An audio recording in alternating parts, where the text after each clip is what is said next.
Welcome to a mini episode of the MBA Mission podcast, where we give you a quick overview of a specific MBA admissions topic. Each week on the MBA Mission podcast, we discuss different MBA application components and give our expert guidance on everything business school admissions related. Hi, this is Harold Simansky with the MBA Mission podcast. I'm here today with my colleague, Kim Hoey. Hi, Kim. Hello. Hi, Harold. How is everything with you today? It's good, thank you. Good morning to you. Good morning to you, too. So, Kim, you've already been on me with one podcast talking about recommendations. And one thing we do a lot of here at MBA Mission is review the applications of people who were rejected from their dream business schools. Most of the time, it's not clients that we've worked with. It's folks who try to either do it on their own. But Kim, based on these types of reviews and just your own knowledge, what are some of the fatal flaws you see for people who actually got rejected from business school? Yeah, that's a good question, Harold. Not only the letters of recommendation are a critical part of the application, and a letter of recommendation that is too generic, that doesn't really speak well to your strengths with specificity and tangible examples of your work, your skill sets, your characteristics, how you brought value to your organization can definitely be, a fatal flaw of an application. It's definitely a very crucial part of the overall application. But other things that I think, you need to make sure to be very focused on will be, one, if you have a weakness to your profile, making sure you're proactively addressing it. So let's say you have a low test score on the quant portion of the test.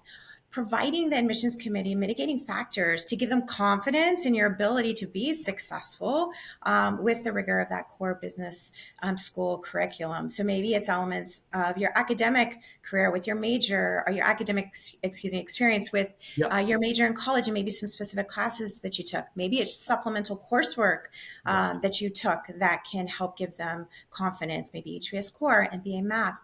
Maybe it's leveraging your letter of recommendation for your recommender to speak to your quantitative abilities in context of that work environment and application of quantitative skills that maybe didn't come through as strongly with the test itself. So really showing self-awareness that is a little bit of a weakness of your overall profile, but using other parts of the application and perhaps the optional essay to provide those mitigating factors and give the admissions committee confidence. So, not addressing weaknesses would be another fatal flaw.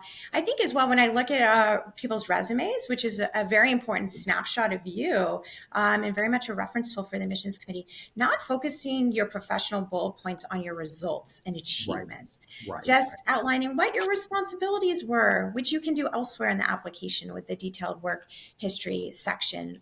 So not being hard hitting with, again, really what value did you bring the organization? What were the results of the things that you led, projects that you led, for example? So that would be another one. And I think lastly, I would mention just, with the essay questions, not fully answering the direct question. Either not quite answering the question or not answering it completely. Oftentimes there will be multiple parts to an essay prompt, and making sure that you're addressing all of the elements of that prompt. No, absolutely. It's interesting that you say resumes, because I know when I first started working, not for MBA Mission, but in this space, I really thought a business school resume was the same as a professional resume. And pretty quickly I saw that's not true. Yeah. And the reality is resumes do really have to focus on not just the fact that they're for business school. Sometimes it's even which business school they're for. And sometimes people do have to play around with their resume. But when it comes to resources around resumes, we have a lot of resources on our website, mbaMission.com. We also give the opportunity for people to sign up for a 30-minute free consultation with consultants like Kim, like myself, or maybe one of our 20 plus other consultants. And that is completely free. And we can talk about why you got rejected from someone. It's not going to be a formal ding review, but at least we should give you a sense of maybe what you have to do differently, or how you may have to make some changes to your profile.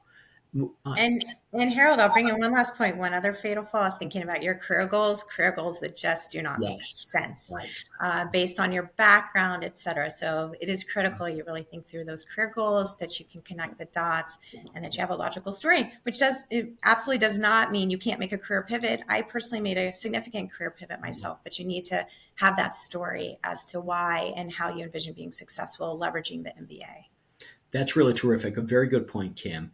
And on that note, let me just say this is Harold Simansky and Kim Hoey at the MBA Mission podcast. Thank you, Kim. Thanks for listening to the MBA Mission Podcast. Be sure to like, share, and subscribe wherever you get your favorite podcasts so you don't miss an episode. We wish you the best of luck with your MBA applications and look forward to helping you on your journey to business school.